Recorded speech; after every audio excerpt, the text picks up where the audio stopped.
Wuthering Waves Update 2.2 livestream dropped a few days ago, and these devs, they have absolutely cooked an incredible patch. I mean, we are talking Michelin star level gaming goodness here, and I'm not even exaggerating. Well, maybe a little bit, but you get it. This wasn't just a live stream, it was a full-on flex on what Kuro games can do when they turn the heat up. And trust me, I'm not the only one losing my mind over this. The internet is practically vibrating with excitement. Twitter is flooded with reactions, and it's peak after peak after peak after peak. You've got people who don't even play the game hopping on the hype train because it is that contagious. And honestly, it's refreshing to see a dev team drop something so electric that the community's collective jaw is still on the floor. I am over here refreshing my calendar, counting down the days until 2.2 hits, because after that live stream, the bar has been raised, and I am ready to see these devs clear it with room to spare. I am also stoked to host a giveaway over at my Twitch channel at twitch.tv/𝗖cie_𝗽𝗆𝗆𝗍 the day 2.2 drops. So if you want in on some update day loot, and let's be real, who doesn't? Follow my Twitch and join the Discord server with the link down below to get notified of the giveaway, because it's gonna be a party, and this is just a great way for me to give back to my community. Before we dive deeper into this video, I've got a quick question for you. Do you want to top up your favorite games without breaking the bank? If the answer is yes, let me tell you about topuplive.com. Top Up Live is your go-to spot for recharging in-game currencies for tons of awesome games. Think Genshin Impact, 𝗖𝗍𝗆𝗆𝗆, PUBG Mobile, and so many more, all at super affordable prices. And here's the kicker. You can score an 8% discount when using my promo code 𝗖𝗍𝗆𝗆𝗆1, all lowercases by the way, and it's super easy to use. Just head to topuplive.com, pick the game and the amount you want to top up, fill in your in-game details carefully, and then pop in my promo code 𝗖𝗍𝗆𝗆1, check out for that sweet 8% off. Hit pay and boom, the currency lands in your account in no time. Top Up Live is reliable, fast, and trusted by thousands of gamers out there. Just check all of the positive reviews. So if you're looking for a smarter way to top up your favorite games like Genshin or 𝗖𝗍𝗆𝗆𝗆 or any game really, Top Up Live is the ultimate choice. Click the link below, grab that 8% discount with my code 𝗖𝗍𝗆𝗆1, and don't sleep on this deal before it's gone. Now, while I'm over here fangirling about 2.2 like it's a second coming of gaming perfection, I can already hear that keyboard warriors warming up their fingers in the comment section. But 𝗖𝗍, hold up, what about 2.1? It's not flawless, you know. Oh, I see you, yeah. With your little pitchforks and your little devs owe me energy. Look, I'm not here to play the willing fully ignorant card and pretend everything's sunshine and rainbows. For me, patch 2.1 was a blast. I had a great time running around, fishing with Phoebe, doing a quest with that old man that has a,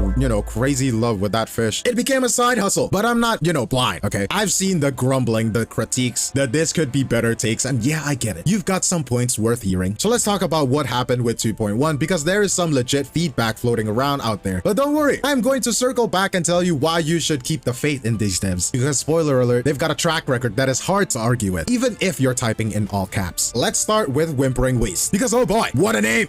Who greenlit that gem? I can just picture the dev team sitting around like, yeah, let's call it something bad, like whimpering. I don't know, what, whimpering? But beyond the tragic branding, a lot of you aren't exactly thrilled with the fights either. It's this shiny new permanent challenge mode. Tokens, combats across the 3C areas. Sounds epic on paper, I know. But apparently, it is landing like a wet napkin for some. Players are out here saying that it's missing extra polish, those juicy mechanics to make it the endgame content you would lose sleep over. And fair enough, I can see that in a way. Then there is the event pacing. Look, I'll give credit where it's due. Old Man and the Whale, the fishing adventure, it's a total banger. 10 out of 10. The best thing since sliced bread. And I'm not arguing. I would fish with Phoebe all day. But that other stuff, like the co-op overdash thing and the tactical simulacra, a little bit boring. I know, I can see it. The critics are saying that they're about as exciting as watching paint dry. Well, maybe not that harsh, I know. And the new areas that is added in 2.1, I had a blast personally, but apparently some of you weren't dazzled. They're over here complaining that it's not dripping with depth or that jaw-dropping wow factor like the good old days. I mean, okay, fine. Not every area can be a masterpiece, I guess. But here's the kicker. Whether you're just picky or it's actually a little off, these developers aren't plugging their ears and humming over your feedback. They are listening. So before you grab your pitchforks and declare Wuthering Waves dead, EOS, let's pump the brakes and take a reality check. These developers have been serving up bangers like it's their day job, which, I suppose it is. Cast your mind back to 1.0.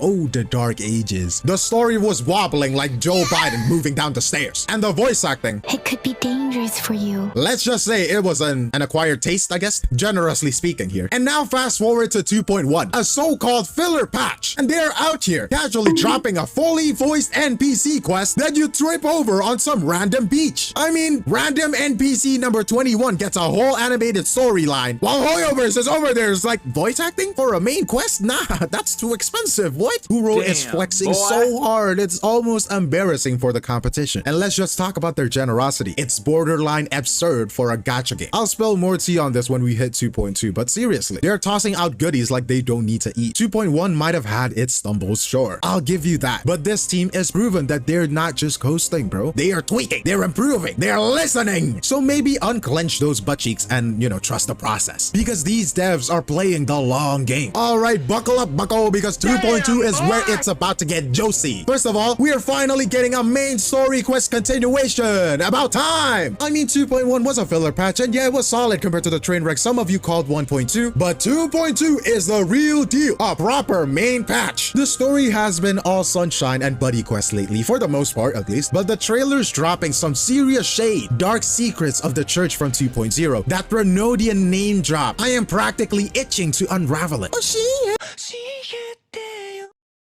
And then there's Cantarella, our new girl with the shiny companion quest. She's a Phasalia, and all we've heard is the Montellis whispering, "Oh, those Phasalias are so evil. Oh, so scary." Oh. Really? Are they the big bad wolves? Or are we just too cozy with the other side to see the full picture? I'm hooked already, and yes, she is getting a limited 5-star banner as well. But hold the phone, because Kuro is out here playing Santa Claus. It's still March. It's not even December, and they're playing Santa. What? A free 5-star Arrow Rover. Green is my color, so I'm maxing this beauty the second it lands. Plus, a free 5-star sword. Blood Pack Pledge. Just for playing the story. No grind, no cash grab. What are you doing, Kuro Games? This generosity is so wild, it's almost suspicious. Hail Kuro, hail Solon, hail Dong. Hey, but the new regions are dropping too. Big, bold, and screaming Disney villain castle energy. There is puzzles with gravity shifts or spinning nonsense. I have no idea what that is, but I'll figure it out when I'm there, probably. And then we have a meteor shower to gawk at as well. Stunning, I'm sold. It looks like 5 stars going out from the sky. Oh, what does that look like? Oh, that looks like a Verena, a Clocharo, a Ling Yang.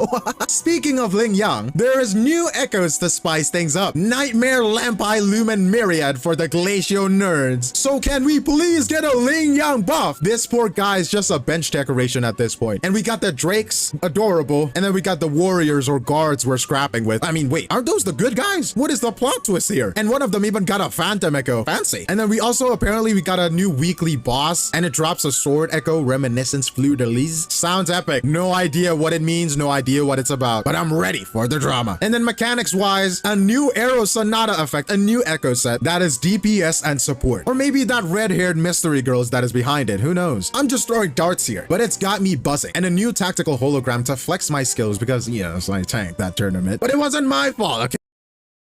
We're gonna unleash the bracket. We're gonna unleash the bracket. No. So if you